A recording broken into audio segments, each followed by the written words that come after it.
আজ বিশ্ব তামাক মুক্ত দিবস। ধূমপানের ক্ষতিকর দিক তুলে ধরে মানুষের মধ্যে জনসচেতনতা বাড়াতে সারা বিশ্বের ন্যায় বাংলাদেশেও পালিত হচ্ছে দিবসটি। দিবসটির এবারের প্রতিপাদ্য তামাকজাত দ্রব্যের অবৈধ ব্যবসা বন্ধ করো।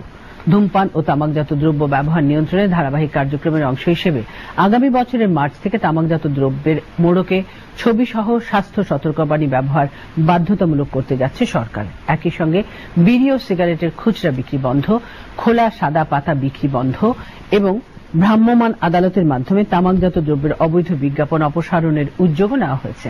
মোহাম্মদ মনিরুজ্জামান খানের রিপোর্ট। মানুষের যতগুলো বদভ্যাস আছে তার মধ্যে অন্যতম ধূমপান। এটি শুধু নিজেই সমস্যা নয়, বরং হাজারো সমস্যার কারণও বটে।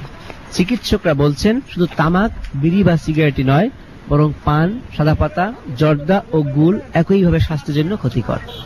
উৎপাদন থেকে ভোক্তা পর্যন্ত প্রতিটি স্তরে মানবদেহের জন্য অপূরণীয় ক্ষতির কারণ এই তামাক ও তামাকজাত দ্রব্য।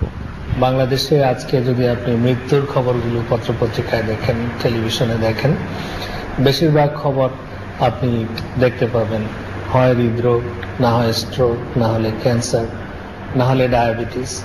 এই ধরনের বড় ঘাতক ব্যাধিগুলো দিয়ে মানুষ মূলত মারা যায় এই দেশে। এই রোগগুলোর একটি প্রধান কারণ হচ্ছে তামাকের ব্যবহার।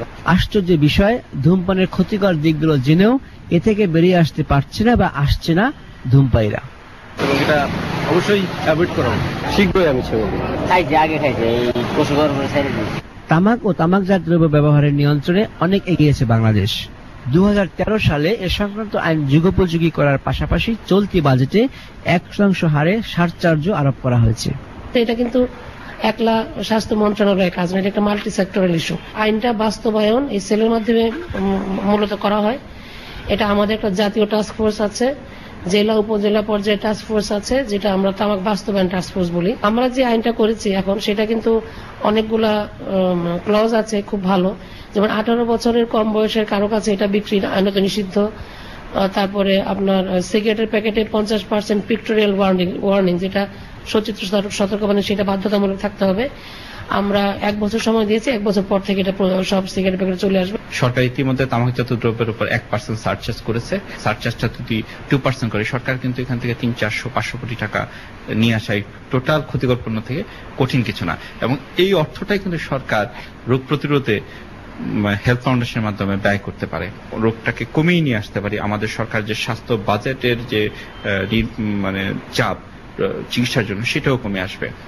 চোরাচালান ও কর প্রদান ব্যতীত তামাকজাত দ্রব্যের ব্যবসা বন্ধের আহ্বান জানিয়ে এবার পালিত হচ্ছে বিশ্ব তামাক মুক্ত দিবস।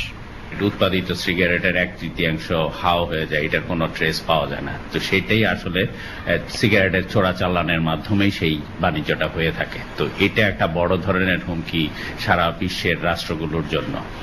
তো এর থেকে হচ্ছে যে প্রত্যেকটা দেশই বিশেষ করে কর থেকে বঞ্চিত হয়। তো WHO এবার এই প্রতিবদ্ধতা নির্ধারণ করেছে।